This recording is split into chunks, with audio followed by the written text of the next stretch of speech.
Now I'm a month late, but I was over in the UK and I did not want to record it on my iPad. So I thought today would be a good day to get the Skyblivion developer diary done, and also the Skywind, because Skywind's a game that I don't know too much. Well, sorry, Morrowind is a game I don't know overly too much about, apart from killing the tribunal, or one of them, and what was it, stopping the heart, or someone messing around with the heart or some shit, and the Blood Moon DLC. I know bits and pieces of it, but I don't know overly too much about Morrowind, and Skywind's a project that I'll definitely download and play, because it's my chance to then play Morrowind as someone that was too young to play it when it came out. And it'd be the same thing for Oblivion with the young Skyrim modders that never got the chance to play Oblivion because it looked like a potato. But this is developer diary of Skyblivion first. Now, firstly, I just want to say, I know it's a black screen, it's pretty boring, but Skyblivion is probably the most hyped up project that I'm excited for. I'm definitely excited for Beyond Skyrim, because that's more of Skyrim's timeline, but this gives me the ability to go back and play Oblivion in, the crispy HD that we all imagined it was. When we were kids, we imagined playing a video game, we played as a kid, especially ones of my generation, with like the PlayStation 1 and 2 and that sort of stuff, and we imagine it like it's modern day graphics, but when you look back at it, it's like the most grossest Nintendo looking 64 looking motherfucking shit that just looks absolutely disgusting. This is an idea of that you played Oblivion, you can now see Oblivion played in Skyrim, and this project it's close to heart because this is my first Elder Scrolls game. But firstly, I don't want to be talking on a black screen for 20 minutes, so let's get into it. Let's check out this development dev diary. It's more based on UI, but either way, it's still very important. I'm just going to mute this a little bit so we can get into it. Welcome to the 5th episode of the Skyblivion Development Diary. For the past few years, our team has been chipping away at a seemingly impossible feat to remake the Elder Scrolls 4 Oblivion in the latest Elder Scrolls engine. We hope that this series will show you how far one of the most ambitious modding projects of our generation has come, and where we are headed. Welcome to the making of Skyblivion! Woohoo, baby!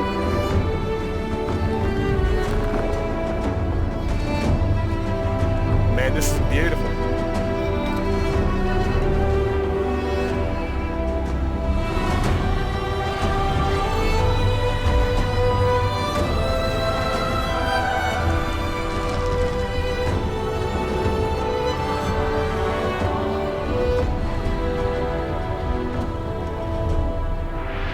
Now, I want to say Bethesda, right? They've definitely fallen off the deep end a bit when it comes to fan love these days, right? That's fair, that's fine. You've got you've got Fallout 4's sort of different way, more of like a BioWare game. They went in more of a BioWare direction with Fallout 4, turning it from an RPG to an action RPG, and so many BioWare elements are in it. And then Fallout Online, 76, and then of course Starfield. I don't mind Starfield. I actually quite enjoy it, but They took some grunt for that for sure. But this was a time when Oblivion came out, Bethesda was considered like the praise of single-player games. Alright, these guys were enlightened. There wasn't a bit of hate towards them. Now, there's two kinds of times Bethesda kind of really peaked. In gaming, they peaked with Oblivion. Right, the game before that was Morrowind. It's a very different kind of game. It's nothing like, like every game since, or at least there's one at the moment, Oblivion and Skyrim, they share quite a few similarities when it comes to gameplay. Oblivion was the first sort of Elder Scrolls game that was on the PlayStation and on the Xbox. I don't think they came out at the same time, but it eventually made its way to the PlayStation. And it was the absolute peak of Bethesda's game quality making. This was when they made the perfect game. In my example, of course, this is my first Elder Scrolls game, so I'm going to be a bit biased here, as with people with Morrowind. Morrowind was very different. It was more text. It was text to text. It was more find your own direction. It was not everyone was voiced. It was a very old-fashioned RPG. It wasn't it was very different to Oblivion. Oblivion, it was quest markers, it was slash and hit your target when you slash and hit your target. And in Morrowind, it was a chance hit. That's why the Skywind team has a much bigger job on their hand making Morrowind fit into the Skyrim sort of aesthetic when it comes to making their mod or their remake of the game. But Oblivion was the peak when it comes to Bethesda's game development. And Skyrim, I think, was the peak of their open to the world development. You know, Skyrim really brought them into the gaming world big, like massively. And even today, going on 13 years, this game is still being talked about, it's still being played brand new. And it's nuts how much time and effort people are putting into Skyrim. Like myself, I've been playing it since I was 17. I'm cracking 30 this year. So it's Oblivion was their peak when it came to making games, and Skyrim was their peak into the big world of gaming. And Skyblivion is, like I said, that mod that's going to pretty much, you know, let me jump into my childhood one more time. And this might even be the killer for Skyrim. You know, most modders might be playing Skyblivion where people might not be playing Skyrim anymore. It might be about playing Skyblivion. Again, players like myself that have played it beforehand, and new players, ones that first joined onto Skyrim that want to experience what Oblivion was, but without looking like a fucking potato. Let's get back into the video. While progress has been steady, we are always looking for more volunteers to help us finish the project and get it into your hands as soon as possible. Statutes. We are especially interested in Coral. 3D artists with experience creating clothing or plants, as well as experienced Skyrim modders in general. Man, isn't that if gorgeous? you have experience in this field or The other redwoods. skills that might be of use, feel free to apply at www.skyblivion.com/volunteer. You heard him.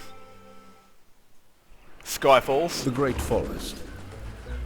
Alongside Cyrodiil's northwesternmost border with Hammerfell, far beyond the safe walls of the Imperial City, lies the Great Forest, an immense region of woodland that stretches from Coral in the west to the outskirts of Bruma in the north. This land is divided into 3 distinct forests. In the heart of the region, we have the tall redwoods. These time-worn trees have seen the ancient Ayleid civilizations flourish in Cyrodiil, only to mysteriously disappear. These enormous trees dominate the land, like the White Gold Tower itself, providing refuge to any that strike down under the shelter of their huge branches. This area is therefore home to all sorts. People have founded small hamlets scattered across the forest floor. However, there is much more life than men and myrrh to be found among. That is the armor right there. What you're looking at is arena armor. So they're I don't know why they're showing it off here, because this is the Imperial City arena armor, blue team and yellow team. But anyway, look at the leather armor. It looks beautiful, doesn't it? Along the canopies, rabbits, foxes, wolves, boars, and even the occasional troll share these blessed woods. Further west, near Coral, there is another add the ancient fart there for forest, comic effect. though nowhere near as old. This oak forest is accredited with the birth of the city of Coral itself, providing an endless supply of lumber. Oh, that's gorgeous. It is said that no building within its walls could have been built without the mighty oaks that once stood in their place. Outside these walls, the trees have also contributed their limbs to numerous structures. Though not as glamorous, one can find old forts and the occasional dark and mysterious hamlet that owe their existence to the forest just as much as Coral. To the north, alongside the aptly named... How gorgeous that is, man. I mean, there's no need to go back to Skyrim when this comes out. Unless, of course, it's beyond Skyrim. The environments here are just so much more colourful and so much more... You feel blessed walking through them. You know, even looking at this, I'm feeling like this is reminding me of the Rift. And Rift is one of my favourite places in Skyrim. Not Rift Inn, because that's a shithole. But the Rift's environment is just beautiful. And I love just the sort of... the red and yellow sort of trees mixed with the green. Named Orange Road lies a more colourful, beautiful, and perhaps lesser known part of the Great Forest. This comparatively small area allows its inhabitants to soak up the sun among its lush grass, crystal clear lakes, and rich forest floor dotted in idyllic aspen trees. Hunters can be found throughout the area, though one must be wary of spriggans. These protectors of the forest do not take kindly to those who try to pillage the forest's resources and inhabitants. As beautiful as the area may be, do not be fooled. As with anywhere, danger lurks around every corner. A wise adventurer would keep their wits about them and their weapon at the ready, as what may begin as a seemingly idyllic walk through the woods would end in an early grave. But the dangers of the forest come with equal opportunity. Its landscapes dotted with caves, mines, abandoned forts, shrines to power. Dude, how good is that, like, those forts look, man? Like, obviously, Oblivion's an old game, but these Ayleid ruins still feel like they were, but a lot better, a lot more beautiful. But the forts, man, they feel so much bigger and so much better. Like, I love how they've made it feel brand new, but also made it feel like home. Like, these Ayleid ruins, it's just, they look so familiar, but they've got more carvings on them by the looks of it. I think they're carvings. I believe they're carvings, but oh man, it feels so old, but also so modern, and I love that. Awful Daedric gods and Ayleid ruins alike. Ayleid ruins. The Ayleids were a race of long extinct elves. It sounds like Lord of the Rings music. Long before recorded history. Their great cities once rivaled even the Dwemer, but like their dwarven counterparts, all that remains of their civilization are the ruins. But don't be confused. Although the Ayleid have long passed beyond the mortal realm, that doesn't mean these ruins are empty. This is another thing, right? This is another thing. Now, Oblivion didn't have Ayleid undead. They had 2 statutes that came to life once. I don't remember what quest it was. It might have been Thieves Guild. But when you went to an Ayleid ruin, it was skeletons and zombies. That's all it was. You also never had a radar too, so you couldn't see the enemies in front of you. You just had to deal with sound. And it's a really good thing, because they did this with, I think Beyond Skyrim did this. They added Ayleid wights into their ruins, Ayleid undead. And then, of course, the Creation Club content, when the core Creation Club content, when you got to go into Riel, which is an Ayleid ruin, also had Ayleid wights. And the good thing about this remake is that they're not just remaking the game and making it better where they can, like biomes or terrains, stuff like that, lands, that sort of thing. But they're fixing things that really kind of needed fixing, like Ayleid wights, because you're going to an Ayleid ruin. It's kind of weird that the only Ayleid undead down there are liches. Where are all the others? Where are where they're dead, pretty much. And it's good to see that we're able to get undead, the Ayleid undead in their ruins, like we had with Skyrim and the Nords and all the Draga. So you got the Draga in Skyrim, and you got the wights in, well, Cyrodiil. Step carefully through these halls, as any manner of undead Ayleid wight, White Guardian, or Lich may still be skulking in their ancient home. If not, chances are a wide range of men and beasts occupy these old halls in their stead. Look at that. Let me go back a bit. Now, and beasts. That right there looks like it might be an Ayleid statue. I thought it was actually a statue of Meridia. But again, Meridia does own quite a bit of, well, the Ayleids back in like the old, like the Mythic era, when they ruled Cyrodiil, or whatever they called it then, was divided between 2 vastly different sort of Ayleid cultures, those that worshipped Moonlig Bol and those that worshipped Meridia. And I really hope, I don't know if they will, but when you go into an Ayleid ruin, you'd kind of know what kind of Daedric prince they worshipped when you go down there. Like if it's by Meridia, it'll look a lot more colourful and beautiful, but if it's Moonlig Bol, it'll look a lot more depraved and a lot more dark and cagey and sort of torturous. I don't know, but hopefully we see that when you go into an Ayleid ruin. You kind of know, if it's an abandoned one, sort of whose ruin it was. I don't know how it would work with Ayleid wights being in Meridia's realms, because she doesn't like the undead, but I don't know, maybe she wasn't too fancy about it back then when the undead served her. Occupy these old halls in their stead. Bandits, trolls, spirits, goblins, or relatively harmless Welkind crabs, to name a few, have been reportedly sighted in these areas. We want each Ayleid ruin to feel awesome, unique and memorable. To that end, we've worked to give the region... Isn't that gorgeous, man? Like this feels like an Ayleid ruin. Like this feels like an ancient elven city, not just some old dark tomb ruin. Because again, these Ayleid ruins aren't tombs like the Skyrim ones, or Skyrim tombs like you do when you go into an ancient tomb. It wasn't always a tomb. It was a place where Nords lived before they could turn it into a tomb. But this place looks beautiful. Like, it looks gorgeous, especially in the sand. Like, you know, the Ayleid ruins on the west coast of Cyrodiil, in the Anvil area, with the sands that, you know, bordering Hammerfell. You're actually going to see sand in them, which is good, because, you know, sand gets everywhere. Regions of Cyrodiil their own unique style of Ayleid ruin. In the Heartlands and Great Forests, you can expect to find more traditional Ayleid ruins, like those often encountered in Oblivion. Adventure into the swampy groves of Blackwood, and you can expect Ayleid ruins with overgrown surfaces, as the swamp takes its toll on the ancient structure. To the far west of Cyrodiil, the sandy slopes of the Gold Coast also chip away at ancient Ayleid cities. Here, you may find sand-blown ruins long since consumed by the local environment. That's awesome. Even in the far north of Cyrodiil, along the snowy slopes of the Geralt and Valus Mountains, Ayleid structures can be found fully immersed in the frigid northern climate, like a frozen page from a living history book. User interface. Here we go. We last showed off Skyblivion's user interface and menus in 2020 and 2021. Since then, we've implemented bespoke menus throughout the game. Let's dive into them, shall we? We've implemented an animated birth sign menu for use in character creation.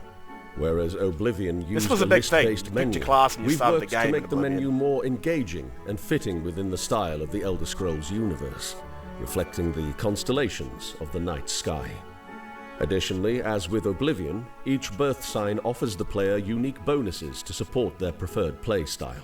The class menu makes a grand return in Skyblivion. Our revised version of the menu allows you to select from a list of predefined classes, each with their own unique traits. Or, if you don't find a class that fits your needs, create your own, with your own class name and description for a deeper role-playing opportunity. We've also restored attributes to the game that were removed in Skyrim. Each race will receive specific attribute buffs, dependent upon their ancestry. Speaking of attributes, our new level up screen allows you to commit points to your attributes every level. We've aimed to ensure this updated menu provides better feedback for your selections, with the effects of your choices visible in real time. And, just like in Oblivion, the level up screen may only be triggered when the player character goes to sleep. I like that. We've written new messages to accompany each level, ensuring they fit within the established tone and themes of the original 20 messages. As an added bonus to our level system, certain messages will be unique to your race or specialization of warrior, thief, or mage, encouraging replayability. Moving on, our new character menu is your catch-all for information about level up progress, skills, that shit's modern, fame, bro. It looks bounty, so modern. and infamy. In the second tab of this menu, the perks screen offers you a selection of perks for every level up.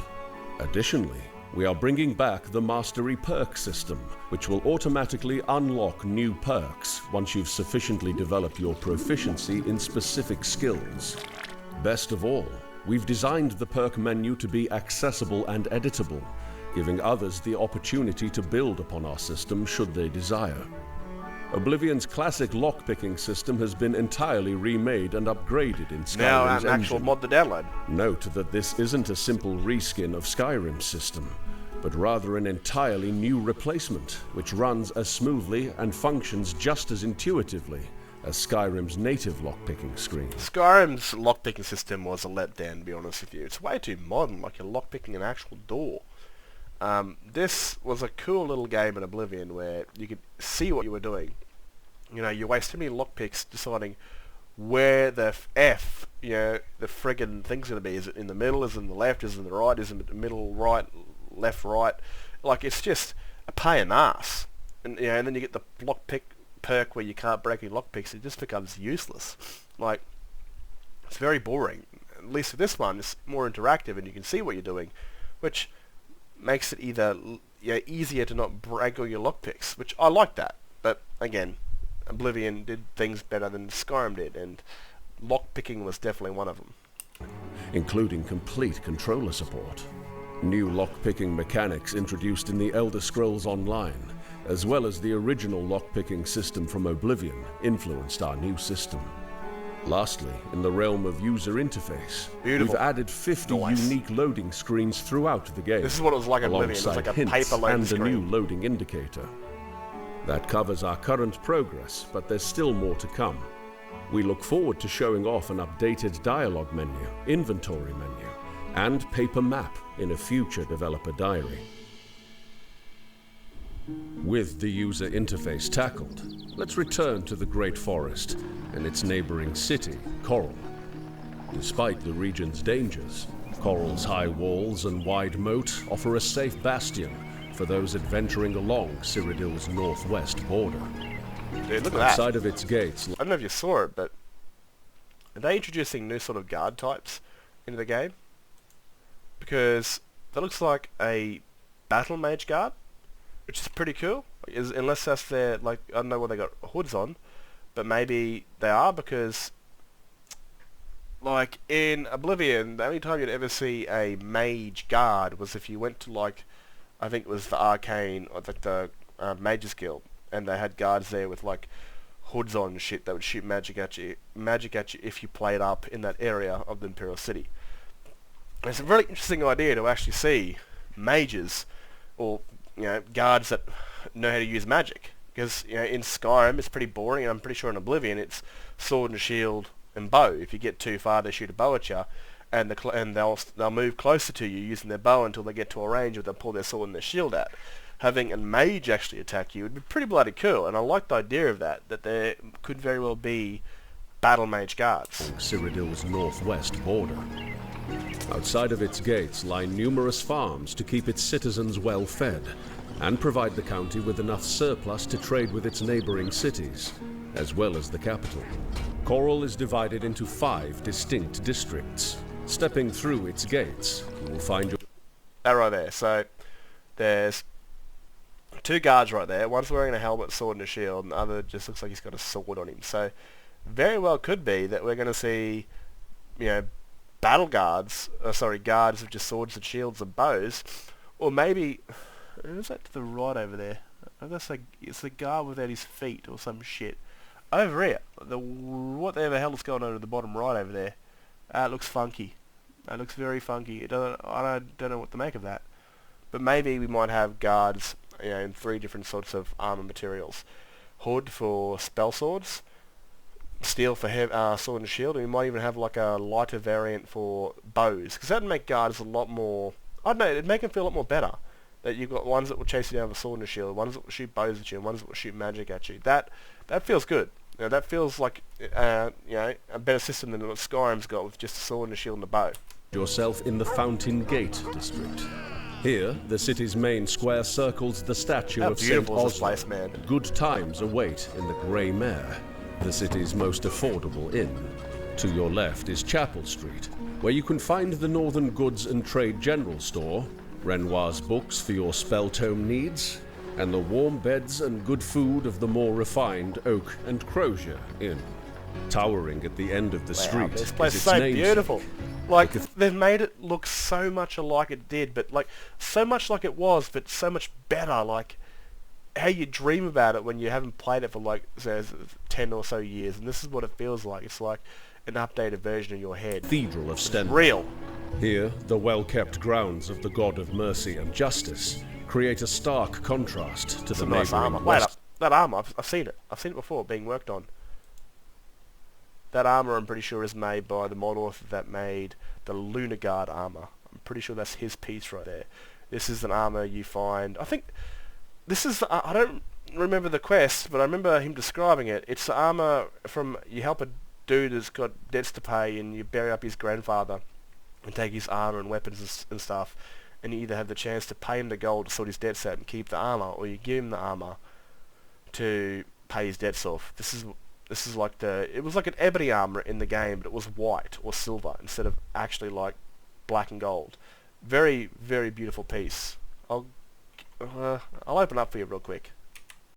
Now the model of that armor we just saw in the video, this is what he made for Skyrim. It's called the Lunar Guard armor. He's made a battle axe for it, which is more like a really long blade. I don't know, like it's like a handle blade. I don't know what the hell you call them. Like a staff blade.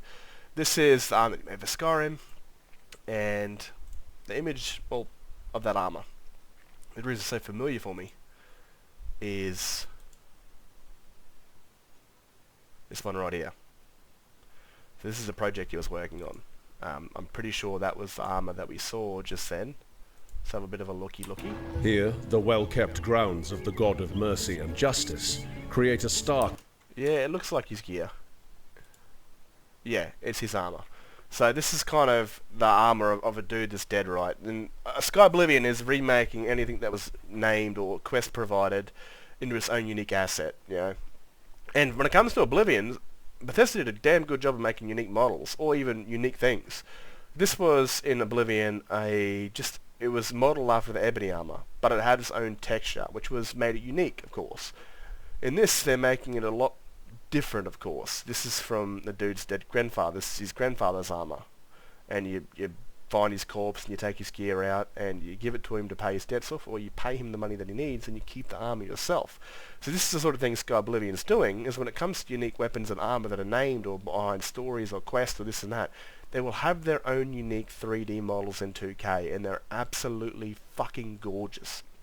I think this is why the remake by modders is going to always outdo any day of the week any sort of official remake that'll come out. The official remake won't be bad, it'll just be good for console players, where, you know, the Skyblivion will be solely for the benefit, you know, which will solely benefit PC users any day of the week. But this is an absolutely gorgeous set of armor, and this is what they're doing for all their armor and all their weapons, and you can find their art gallery on their website, and you'll see how much shit they've done already, which replaces, like, they might have already done already, where they've replaced all the unique weapons and armor when it comes to, you know, uniquely named gear. Contrast to the neighbouring West District. The West District is the lower class section of the city. Here, modest homes provide shelter for the city's commoners. The adjacent pond acts as a communal area for citizens from all over the city, and as such is always well maintained. Despite the lower standing of citizens in the Western District, this recreational ground is a point of pride, which is reflected in its neatly pruned hedges and other trimmings. In the heart of the city lies Great Oak Place, named after the mighty oak tree at its center, a proud symbol of the city which can be found on the shields of its guards and the banners flying over the city. In this district, you can find work with prominent institutions like the Fighters Guild and Mages Guild, bro. Jesus. or Arms and Armor at Fire and Steel, the local blacksmith. The district even offers Arbor Watch, a home for sale to those the Countess deems worthy.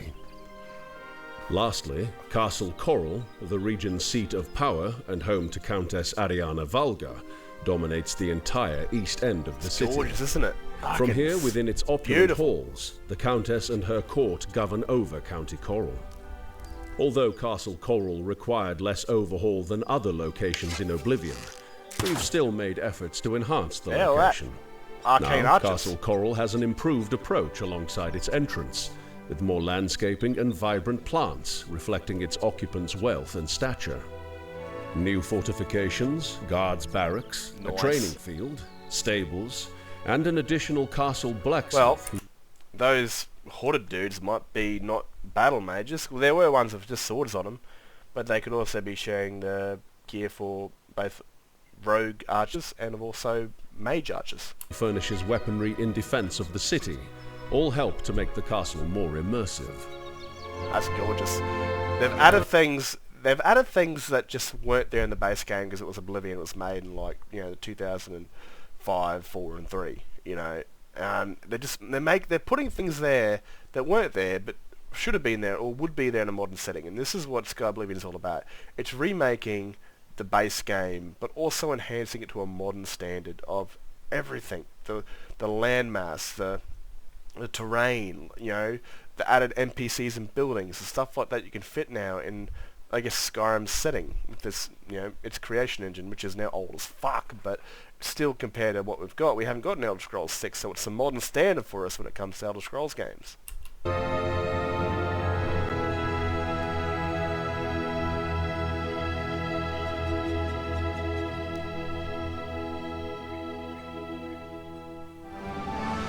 Our monumental effort to rebuild Oblivion in Skyrim's engine is closer than ever before, and we still have plenty more to show off. As we begin planning our next developer diary, we want to hear from you. What would you like to see? Remember, this video just scratches the surface of the incredible work our team has implemented since we began our remaster in 2016. It's been a long journey, and we thank you for being with us every step of the way. 2025 is the year you will once again close shut the marble jaws of Oblivion.